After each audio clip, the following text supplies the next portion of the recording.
Hi అందరికీ. thumbnail చూస్తే అర్థమైపోయినట్టుంది. Let's start the process. ముందుగా చికెన్ తీసుకోవాలి. అందులో మనకు సరిపడా కార్న్ఫ్లోర్ తీసుకోవాలి. మన క్వాంటిటీని బట్టి తీసుకోవాలి. సేమ్ క్వాంటిటీని బట్టి మైదా యాడ్ చేసుకోవాలి.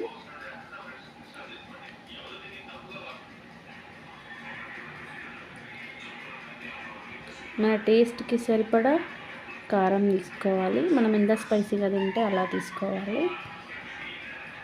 అలాగే సాల్ట్, కొంచెం అల్లం వెల్లుల్లి పేస్ట్ వేసుకోవాలి. కొంచెం పసుపు యాడ్ చేసుకోవాలి. అండ్ కొంచెం చికెన్ మసాలా యాడ్ చేసుకోవాలి. తర్వాత మంచిగా మిక్స్ చేసుకోవాలి చికెన్. కొన్ని వాటర్ యాడ్ చేసుకొని మిక్స్ చేసుకోవాలి. అప్పుడైతే బాగా మిక్స్ అవుతుంది. ఇలా మిక్స్ చేసుకోవాలి నేను చూపిస్తున్నట్టు. తర్వాత ఒక ప్యాన్ పెట్టుకోవాలి. మన ఫ్రైకి సరిపడా ఆయిల్ తీసుకోవాలి.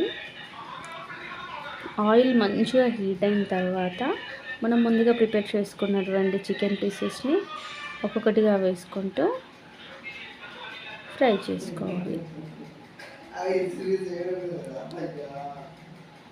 చూడండి, ఈ విధంగా వేసుకోవాలి. నేను కొంచెం క్వాంటిటీలో చికెన్ తీసుకున్నాను. ఈ విధంగా మొత్తం వేసుకొని ఎక్కువ కలపకుండా ఇలా నార్మల్గా కలుపుతూ టర్న్ చేసుకోవాలి. మనకి ఎప్పుడైనా తినాలనిపించినప్పుడు ఇలా ఇంట్లోనే ప్రిపేర్ చేసుకుంటే బాగుంటుంది, బయట తెచ్చుకునే వాటికంటే. యాక్చువల్గా కరెంట్ లేదు ఇప్పటివరకు, కరెంట్ అయితే వచ్చింది. చూడండి, ఇట్లా మనం ఫుడ్ కలర్ కూడా యూజ్ చేయాల్సిన అవసరం లేదు. మనం కొంచెం పసుపు వేసుకుంటాం కదా, మనకు కావాల్సినటువంటి కారం, కొత్త కారం ఉంటే కలర్ ఆటోమేటిక్గా మంచి కలర్ వస్తుంది. ఫుడ్ కలర్ యూజ్ చేయాల్సిన అవసరం లేకుండా ఇలా చూస్తూ మంట హై ఫ్లేమ్లో కాకుండా మీడియం ఫ్లేమ్లో పెట్టుకొని ఫ్రై చేసుకోవాలి. ఎందుకంటే హై ఫ్లేమ్లో పెట్టుకుంటే చికెన్లోన కుక్ అవ్వదు, పైన మాత్రం ఫ్రై అవుతుంది.